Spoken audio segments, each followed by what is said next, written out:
ఇక ఎన్నికల్లో పొత్తులపై TBJP chief Ramachandra Rao కీలకమైన వ్యాఖ్యలు చేశారు.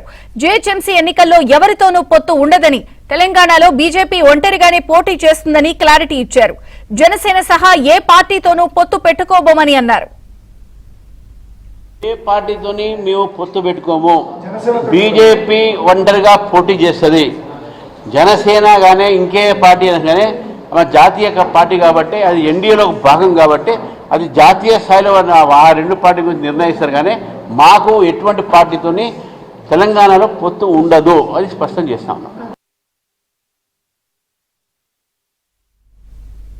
తెలంగాణలో బీజేపీ ఒంటరిగానే పోటీ చేస్తుందని క్లారిటీ ఇచ్చారు. జనసేన సహా ఏ పార్టీతోనూ పొత్తు పెట్టుకోబోమని అన్నారు. ఏ పార్టీతోని మేము పొత్తు పెట్టుకోము.